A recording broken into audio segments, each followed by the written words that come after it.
All right, LTD Silverworks, living the dream. I'm here to respond to the Silver Dollar Challenge.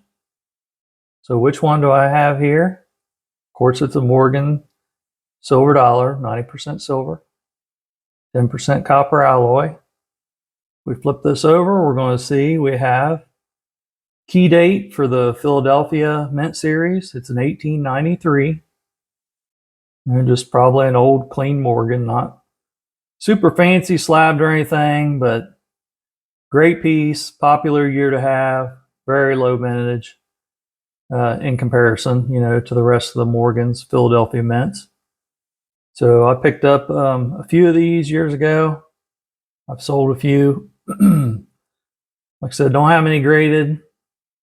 But the other part of this challenge is to talk about interesting facts, what was going on in 1893, to share at least one.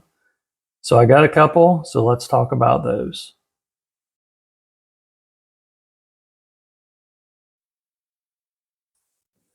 All right, guys, so what happened in 1893? That's the other part of this video, right? So I looked up and found some interesting facts. So we had Benjamin Harrison was coming out of office, early that year. So I think it was in March time period when Grover Cleveland was sworn in. So that was a big change in 1893. But by May 5th, the New York Stock Exchange had collapsed and we went into a major economic depression. Okay, that lasted about 4 years. And what was interesting about that is there's a lot of similarities to today.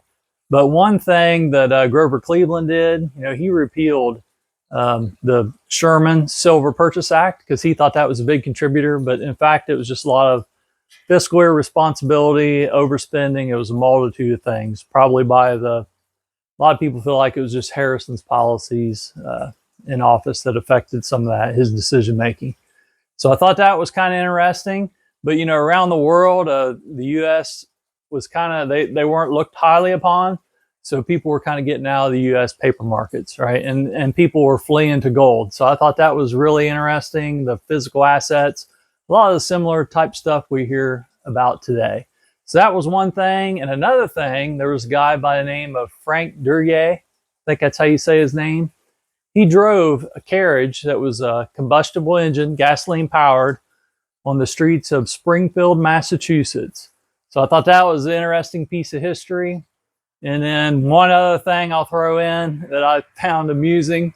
I hope I'm not stealing anybody's thunder here, but in 1902, Studebaker actually made an electric car to run on the streets. But ended up we pursued the gasoline engine. So I thought that was kind of cool. But that's my my take on 1893. A couple things that happened that was interesting. And I just wanted to say thanks to LTD, Silverworks, for throwing that out there. And then I'm going to pass it on and I'll have it in the title. I'll tag you guys on who I think might be interested in participating. If you don't, that's okay. Just having fun. If you want to, great. If not, no problem.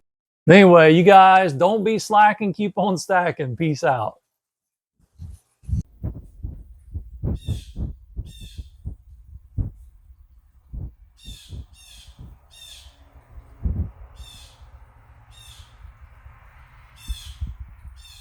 What is that bird, Emmy? Is that a bird? What kind of bird is it? You gonna get it? You want me to let you out there so you can go get that bird? Oh my gosh. You think you could catch it?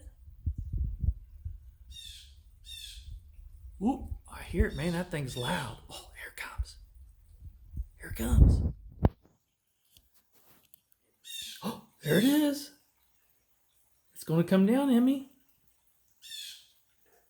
Here it comes. Where is it?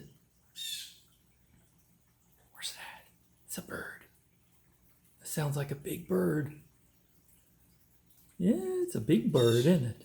Woo-hoo-hoo. Oh my goodness. I think it's going to come down and see you.